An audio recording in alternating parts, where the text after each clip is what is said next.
Hi, this is Durga Sriram, political analyst. లేటెస్ట్గా ఉంది నా వార్త ఏంటంటే, AP deputy CM Pawan Kalyan గారి పేషీకి ఒక అగాంతకుడు కాల్ చేసి పవన్ కళ్యాణ్ గారిని చంపేస్తామని చెప్పి వార్నింగ్ ఇవ్వడం జరిగింది. చాలా షాకింగ్ న్యూస్. ఒకసారి కాదు, 2 సార్లు ఫోన్ చేసి అలా బెదిరించడం, చాలా అసభ్యకరమైన పదయాలతో మాట్లాడడం చేశాడని చెప్పి వార్తలు వస్తున్నాయి. అంతేకాకుండా అనేకమైన మెసేజ్లు పంపించాడు పవన్ కళ్యాణ్ గారిని బెదిరిస్తూ అన్న వార్తలు వస్తున్నాయి. దీని మీద పవన్ కళ్యాణ్ గారి పేషి ఇమ్మీడియట్గా పోలీసులతో సంప్రదించింది. At the same time home minister Anitha గారు కూడా దీని మీద డీజీపీ గారితో మాట్లాడడం జరిగింది. అలాగే మొత్తం పోలీస్ శాఖ ఈ అగాంతకుడు ఎవరైతే ఫోన్ కాల్ చేశాడో అతన్ని పట్టుకోవడానికి ఎక్కడి నుంచి కాల్ వచ్చింది అనేది ట్రేస్ చేయడానికి ప్రయత్నం చేస్తున్నారన్నది ఇప్పుడు అందుతున్న సమాచారం. అయితే అసలు పవన్ కళ్యాణ్ గారిని చంపేసేంత కసి ఎవరికి ఉంటుంది, ఎందుకు ఉంటుంది? ఇది ఇప్పుడు $1 మిలియన్ క్వశ్చన్. ఎందుకంటే ఈ మధ్యకాలంలో కాకినాడ పోర్టులో రైస్ స్మగ్లర్ల మీద ఉక్కుపాదం మోపారు పవన్ కళ్యాణ్ గారు. షిప్ని సీజ్ చేశారు. అలాగే అక్కడ వాళ్ళందరి భర్తం రైస్ని ఎవరైతే ఎగుమతి చేస్తున్నారో, అంటే స్మగ్లింగ్ చేస్తున్నారో వాళ్ళందరి భర్తామని చెప్పి వాళ్ళందరి మీద కేసులు పెట్టడం జరుగుతోంది.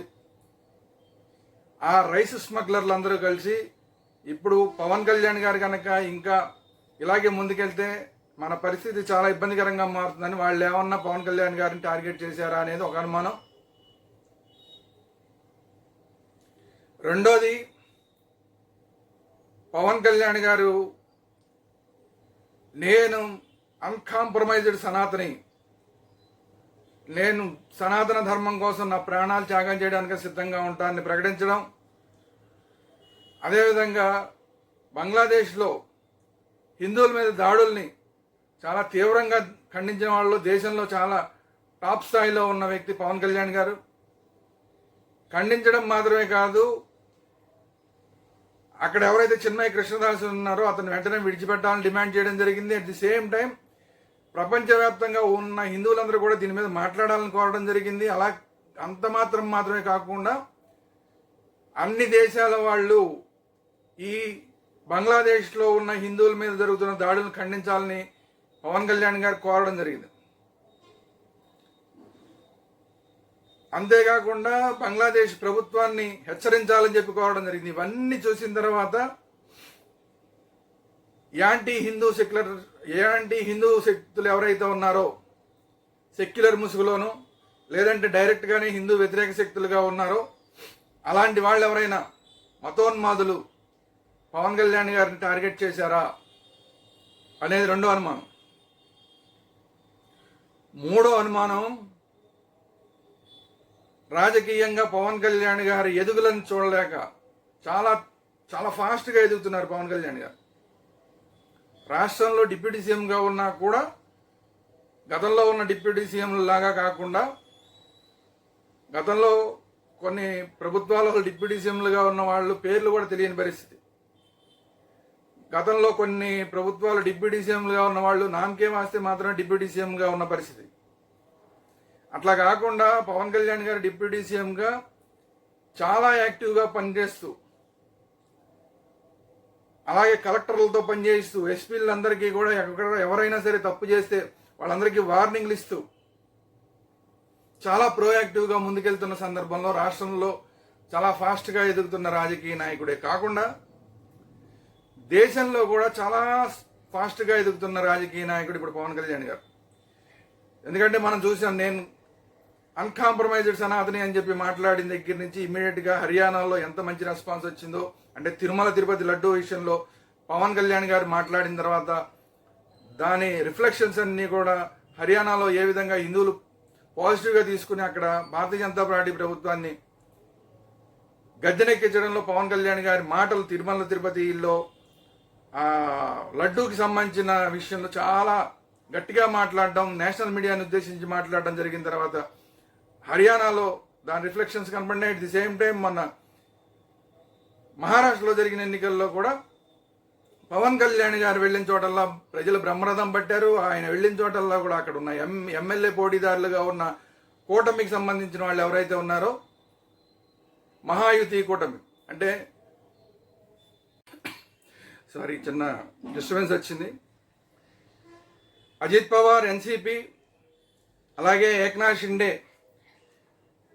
శివసేన, భారతీయ జనతా పార్టీ కూటమి కలిసిన వాటి గురించి మనం మాట్లాడుతాం ఇప్పుడు. సో వాళ్ళకి సపోర్ట్గా పవన్ కళ్యాణ్ గారు వెళ్ళినప్పుడు కూడా భారతీయ జనతా పార్టీ సంబంధించిన ఎమ్మెల్యేలు మాత్రమే కాకుండా మిగతా వాళ్ళ ఎమ్మెల్యేలు కూడా పవన్ కళ్యాణ్ గారి ఆ ప్రచారం వల్ల లబ్ధి పొంది అనేక మంది ఎమ్మెల్యేలుగా గెలవడం జరిగింది. మహారాష్ట్ర ఎన్నికల్లో పవన్ కళ్యాణ్ గారు చాలా పెద్ద ప్రభావం చూపించడం జరిగింది. ఆ తర్వాత ప్రత్యేకించి ప్రధాని మోడీ గారు పవన్ కళ్యాణ్ గారిని పిలవడం, మాట్లాడడం, అభినందించడం ఇవన్నీ కూడా మనం చూసాం.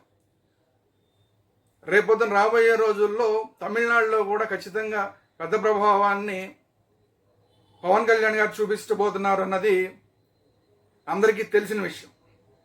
సో ఈ మొత్తం వ్యవహారం చూసిన తర్వాత పవన్ కళ్యాణ్ గారు దేశవ్యాప్తంగా కూడా చాలా పెద్ద నాయకుడు కాబోతున్నారు అని ఆయనకి వ్యతిరేకంగా రాజకీయ వర్గాలు ఎవరైనా కూడా అసలు పవన్ కళ్యాణ్ గారిని తొదముట్టించాలన్న ప్లాన్ చేశారా?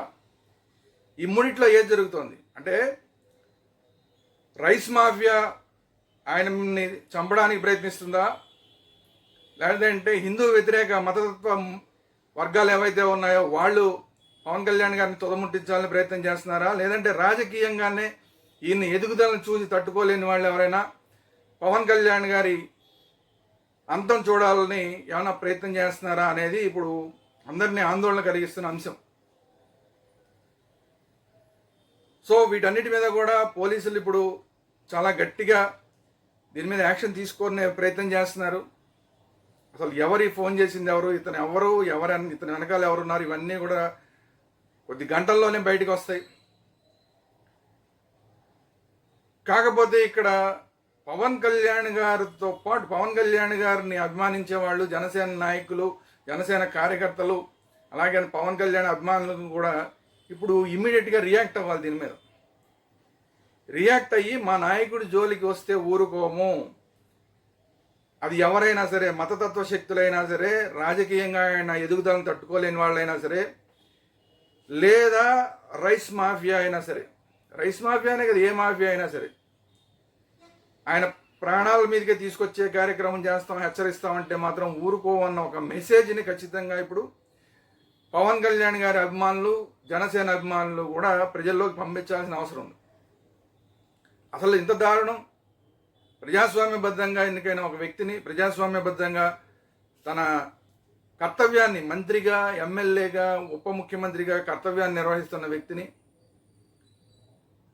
చంపేయాలని ప్రయత్నం చేస్తున్నారంటే వాళ్ళు ఎంత క్రూరులై ఉంటారు అనేది ఇప్పుడు అందరికీ ఆందోళన కలిగిస్తున్న అంశం.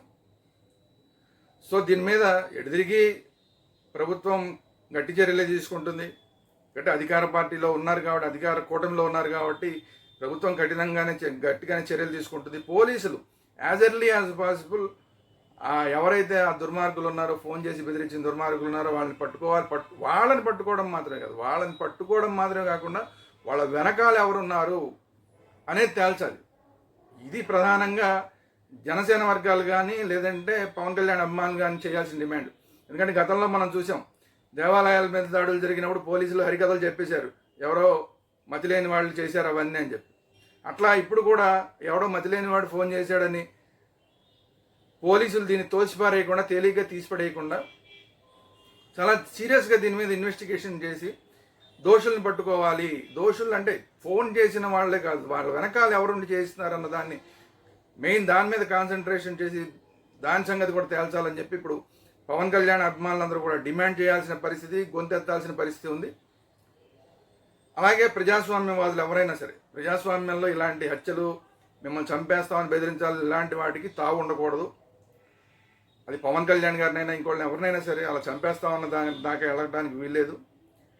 సో ప్రజాస్వామ్యవాదులందరూ కూడా ఖచ్చితంగా దీన్ని పవన్ కళ్యాణ్ గారి మీద జరిగిన ఈ బెదిరింపు ఫోన్ కాల్స్ కానీ, లేదంటే చంపేస్తామన్న ఉద్దేశాలతో ప్రయత్నాలు కానీ వీటన్నిటిని కూడా ఖండించాల్సిన అవసరం ఉంది. ఇది ఈరోజు వీడియో. ఈ వీడియో కనుక మీకు నచ్చినట్లయితే కామెంట్ చేయండి. ఎందుకంటే మీరు కామెంట్ చేస్తే, మీరు లైక్ చేయండి. లైక్ చేస్తే కూడా చాలామంది, ఎక్కువ మందికి వీడియో వెళ్ళే అవకాశం ఉంది. అలాగే మీరు ఈ వీడియోని ఖచ్చితంగా షేర్ చేయండి, ఎక్కువ మందికి వెళ్ళేలాగా షేర్ చేయండి.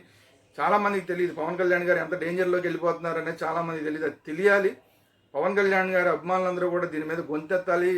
ఈ ఇలాంటి హత్య చేస్తామనే బెదిరింపులు, ఇలాంటి వాటన్నిటికి వ్యతిరేకంగా గొంతెత్తాలంటే ఎక్కువ మంది పవన్ కళ్యాణ్ గారి అభిమానులకి, అలాగే జనసేన అభిమానులకి, అలాగే ప్రజాస్వామ్యవాదులందరికీ కూడా ఈ వీడియో చేరాలంటే మీరు ఖచ్చితంగా ఈ వీడియోని షేర్ చేయండి. అట్ ది సేమ్ టైం మీ అభిప్రాయాలు ఏంటి అనేది కూడా కామెంట్స్ రూపంలో తెలియజేయండి. అలాంటి వాళ్ళందరికీ, ఇలా ఫోన్ కాల్ చేసిన వ్యక్తులందరికీ కూడా, పవన్ కళ్యాణ్ గారి అభిమానులు, జనసేన అభిమానులు కూడా కామెంట్స్ రూపంలో మీరు వాళ్ళకి ఏం చెప్పదలుచుకున్నారో, అట్లాంటి దుర్మార్గులకి మీరు ఏం మెసేజ్ ఇవ్వదలుచుకున్నారో అది కామెంట్స్ రూపంలో పెట్టండి.